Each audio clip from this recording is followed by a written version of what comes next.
Hi, I'm Geri Burke. It's a beautiful, beautiful morning out here. I live outside of Orlando in Florida. I used to have so much stress in my life, and things are so different now. You know, I had the corporate job for 28 years. Yeah, it looked really good from the outside in. I bet my life looked wonderful, but I was buried in debt and stress and worry. It was crazy. Crazy. I remember trying to sleep at night, and just the anxiety was just crazy. And yeah, I pictured horrible things happening all the time too, like losing my job, like my boss not thinking that I could handle the position. I was pretty high as an engineer. I was up the ladder a bit, you know. Yeah, and I worried a lot about a lot of things, and I was missing out on the moments, you know, the moments, worrying about the future, thinking about the past, like if I had done something different, just never focusing on the here and now, the beauty of it, you know. And yeah, I was missing out on my life. And how about your life? You missing out on your life?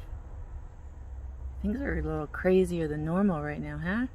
What the heck? But I don't worry anymore. I don't think about that anymore. I try not to. Sometimes I have to catch myself, but it's pretty easy for me to focus on the now. But back when I was buried in that stress and I couldn't see a way through and out of it, I was getting those little whispers, you know. I was having this thought, this feeling like someone was trying to tell me that I was supposed to change my life.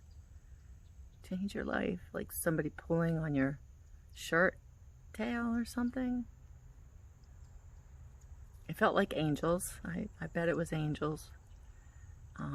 But I mean, how was I gonna leave my job, the money? I had to pay the bills, the mortgage, there was so much. I was caught in this web of success. Caught in a web of success, for real. And for those of you who don't get that, it's a trap. It's a trap that I set for myself because of expectations, and you know, work really hard, get the good education, get the great job, and then what, you know? So I ignored the whispers, and I got really sick. I got so sick that my heart stopped beating. I had what's called a 3rd-degree heart block. No electrical signal to my heart, none. And I flatlined. Sudden cardiac arrest, and they rushed me in. I wasn't here anymore. I was there, and you know, I crossed to this place that was just so beautiful, and people asked me if I saw something, if I heard something, and oh yeah, I saw without my eyes, and I heard without my ears. God's face, the angels singing, and I remembered something that was so pure and ancient and pure, you know, that God's will is for us to be guided by Him and to really enjoy our lives, our physical existence here. That's what he wants. So I came back, and it was a journey to come back. You know, I had a lot of physical things happen.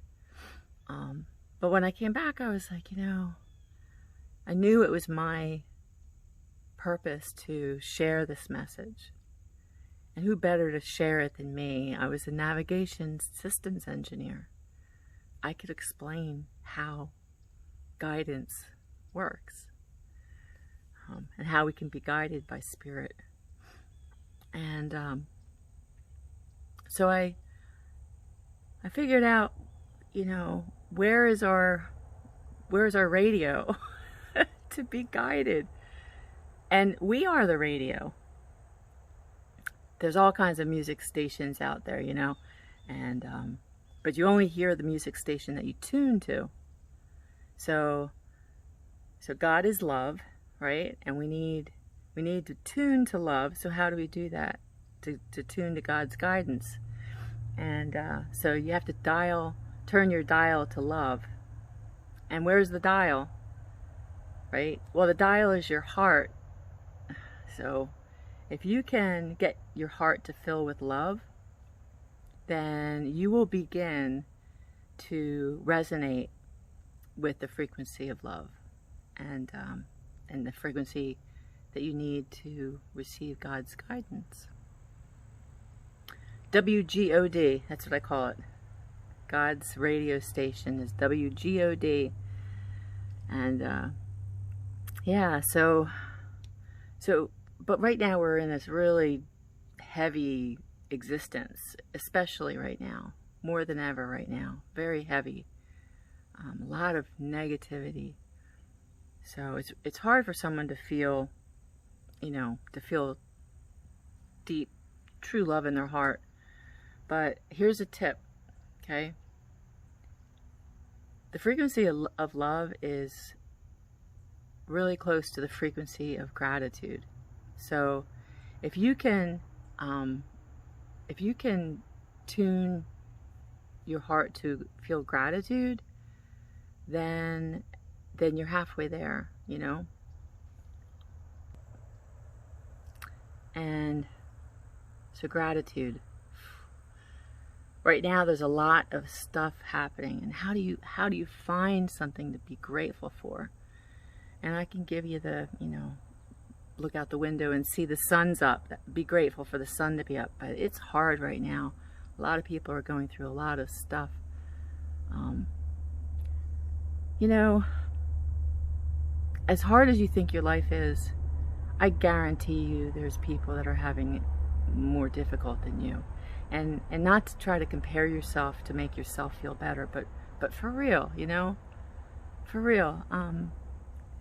There's a lot of people who are hungry. There's a lot of people who are having trouble paying their bills. And when you're at that place in your existence, how can you find something to be grateful for when you're there?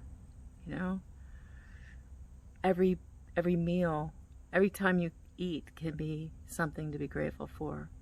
Giving thanks for dinner, you know, for your meals, praying before your meal, looking at your plate and being happy for every morsel on your plate, and giving thanks to WGOD, you know, not only puts the gratitude in your heart, but it also throws a really beautiful positive energy onto your plate, and the morsels that you put into your body have already been blessed. You know, they already have beautiful positive energy on them.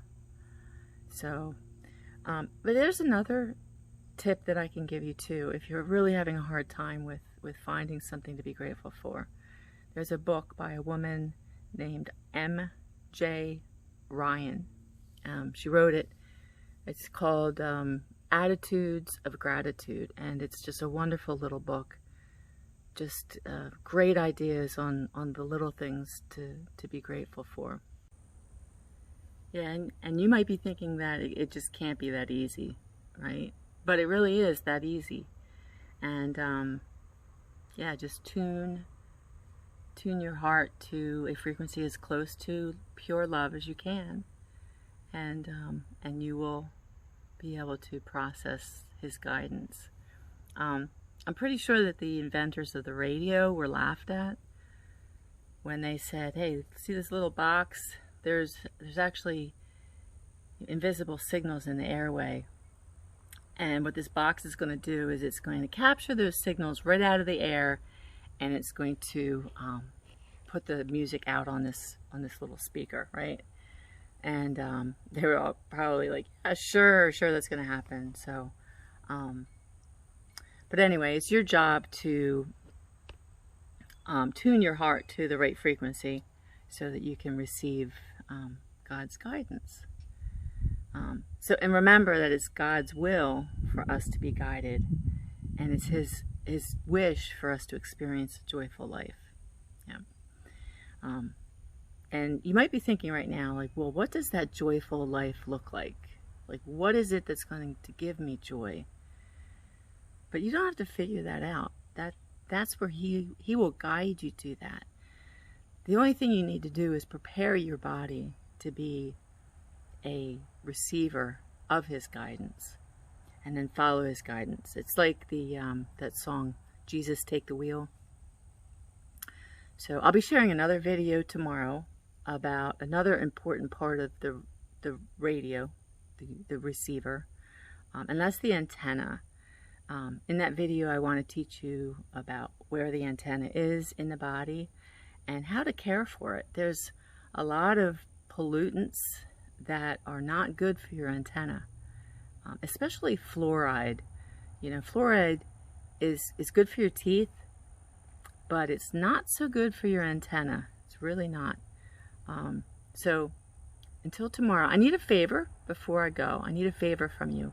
If you could give me a thumbs up, and if you can comment below about how your life is crazy right now, and what it would mean for you to have the guidance that I'm talking about.